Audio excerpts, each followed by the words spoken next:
Les amis, aujourd'hui, comment bien parler français sans faute? Ou 4 astuces pour parler comme un français. Alors, oui, oui, parce que c'est monsieur qui lit les commentaires la plupart du temps, et c'est lui qui y répond. Donc s'il y a des fautes d'orthographe, c'est parce que c'est lui qui écrit, bien sûr. Et concernant les messages d'une précédente leçon où j'avais écrit comment parler comme un français, certains nous ont fait sauter au plafond.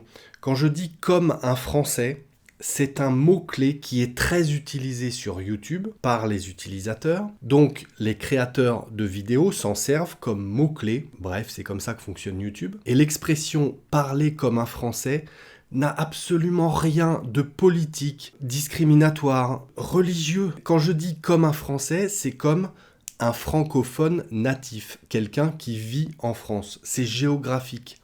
Point. Ça s'arrête là. Et parler comme un Français, ça peut être aussi mieux comprendre les Français, mieux comprendre les francophones qui vivent en France. Et j'insiste sur un point, c'est que les francophones, donc qui parlent le français, qui vivent en Suisse, en Belgique, au Canada, au Québec, parfois on ne se comprend pas. Et parfois, ce n'est pas le même français que l'on parle. Enfin, je veux dire, il y a des tournures différentes, etc. Bon, il n'y a aucune discrimination là-dedans. C'est géographique. C'est uniquement géographique. Donc, je vous en supplie, certains d'entre vous, arrêtez avec ces messages parlant de discrimination ou je ne sais quoi. C'est un terme purement géographique et c'est un mot-clé que les utilisateurs écrivent beaucoup dans le moteur de recherche de YouTube. Donc au secours. Voilà, précision terminée. Aujourd'hui, 4 nouvelles astuces pour parler comme un Français ou pour mieux comprendre les Français. Je vous demande un petit peu de concentration. Prenez un papier, un crayon et on revient juste après ça.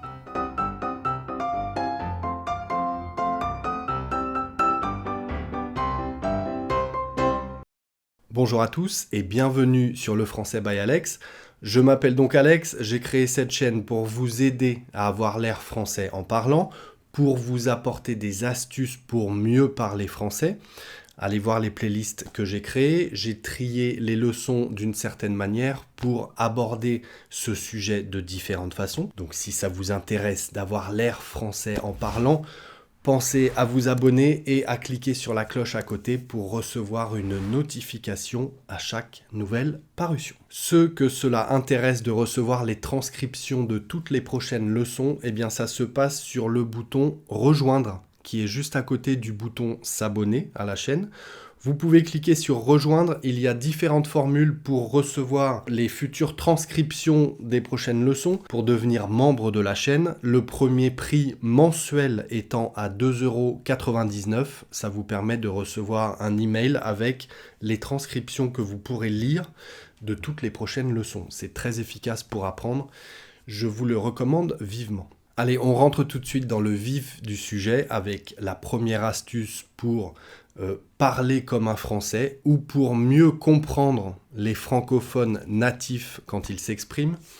On va ajouter ce qu'on appelle un pronom disjoint. Un pronom disjoint. Un exemple, quand on demande à quelqu'un qui est avec nous à côté s'il est d'accord avec ce qu'on vient d'entendre. Vous allez dire « T'es d'accord, toi ?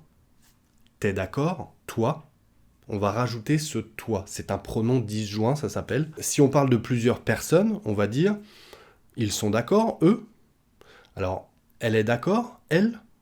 Il est d'accord, lui ? Vous êtes en groupe. Mais nous sommes d'accord, nous, ou pas ? Vous voyez, ça montre une certaine insistance. C'est vraiment du langage familier, j'insiste. Donc, c'est plutôt à l'oral qu'on utilise ça, mais vous pouvez très souvent l'entendre si vous êtes entouré de francophones. Donc, une astuce, si vous voulez parler comme un francophone natif, parler comme un français, on va rajouter ce pronom pour insister sur la personne, sur le sujet, finalement. T'es d'accord, toi ? Ou bien pour demander si quelqu'un le savait. On est en train de parler quelque chose et vous lui dites « Tu le savais, toi ? Tu le savais, toi ?» Ou bien si on lui demande si sa sœur le savait, on va dire « Elle le savait, elle ? Ta sœur, elle le savait, elle ? Ok ? Ils le savaient, eux ? Au pluriel ? Vous le saviez, vous ? Ok ? Donc on rajoute ce pronom disjoint C'est très couramment utilisé à l'oral. Si vous avez des questions à ce sujet, c'est dans les commentaires que ça se passe. La deuxième astuce du jour pour parler comme un Français, on est toujours dans les pronoms disjoints et ici on va essayer de marquer la possession. Si je dis par exemple « Oui, mais tes enfants à toi, ils sont sages », ça sous-entend tes enfants sont sages alors que les siens, ils sont pas sages. Tes enfants à toi, ils sont sages.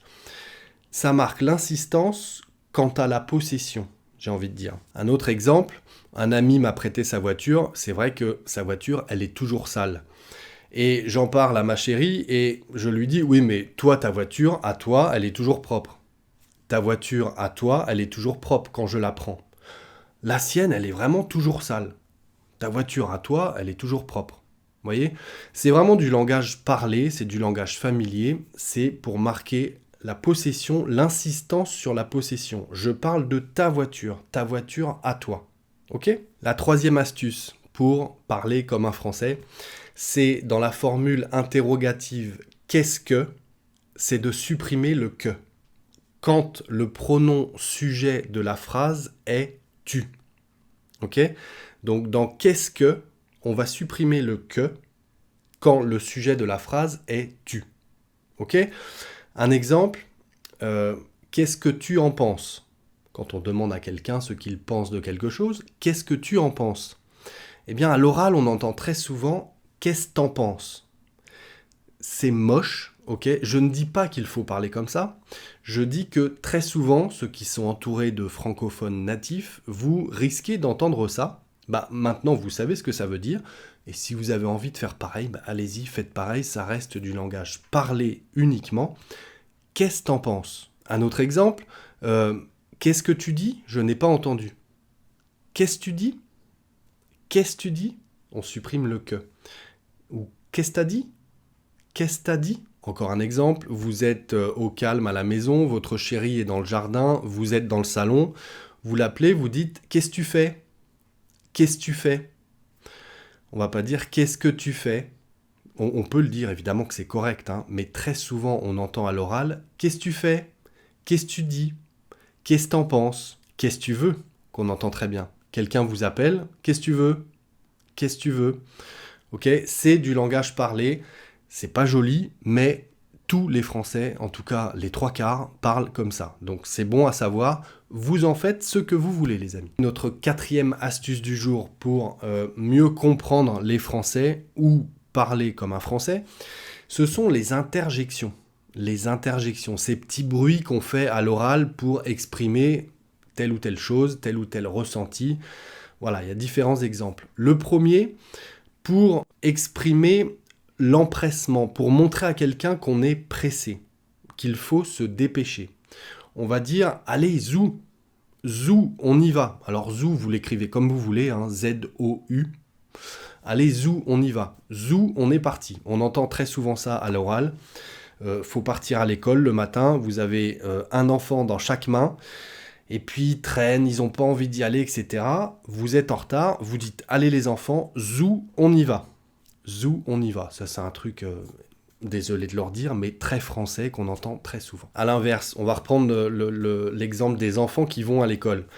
Ils ont grandi, vos enfants, et vous ne les emmenez plus à l'école, ils y vont tout seuls. Ils sont quasiment en retard. Vous allez leur dire « Allez, oust, sortez ». Ça, c'est une interjection pour mettre quelqu'un à la porte, pour lui dire de partir. « Allez, oust ». Alors, oust, O-U-S-T-E, peu importe, c'est le bruit qu'il faut connaître. Oust. Allez, oust, vas-y, dégage. Oust. Troisième interjection pour montrer la gêne face à un oubli ou une maladresse. On va dire oups.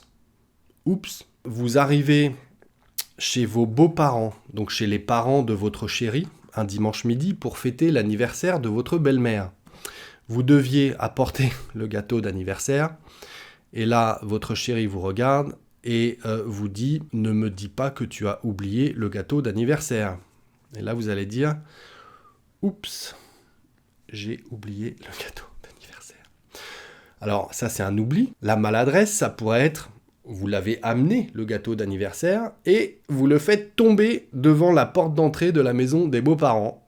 Et là, vous dites « Oups, j'ai fait tomber le gâteau d'anniversaire. » Voilà, « Oups », relativement utilisé aussi, vous l'avez sans doute déjà entendu. La quatrième interjection, c'est cadeau, j'ai envie de dire.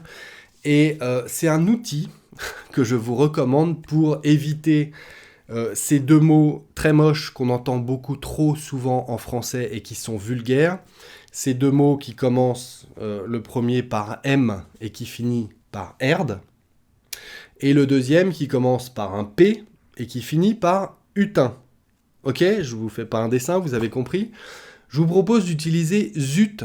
Ça veut dire la même chose, sauf que c'est poli et que c'est ridicule quand on est énervé de dire zut, mais bon, au moins ça passe partout. Zut. J'en ai marre, zut. Je vous lance le défi. Si vous êtes très énervé un jour et que vous maîtrisez bien la langue française, de dire zut au lieu de dire ces deux mots vulgaires que je viens de dire. Est-ce que j'y arrive ? Non, pas du tout, mais au moins vous savez qu'il faudrait dire ce mot plutôt que d'être vulgaire. Hein. Zut, zut, c'est très bien. Ou mince. Bonus cadeau. Mince, ça veut dire exactement comme zut et comme ces deux autres mots vulgaires dont je vous ai parlé. Mince ou zut. Voilà les amis, c'est tout pour aujourd'hui avec ces 4 astuces pour mieux comprendre les francophones natifs ou essayer de parler comme un français si vous le souhaitez. Non, alors ça, c'est pas prévu de faire une leçon pour parler comme un coq. C'est pas au programme. Un jour peut-être, mais j'ai un doute quand même. Allez, merci d'être restés jusque-là, les amis. Instagram, Patreon, vous travaillez bien, vous restez concentrés, vous prenez soin de vous, et à très bientôt sur le Français by Alex.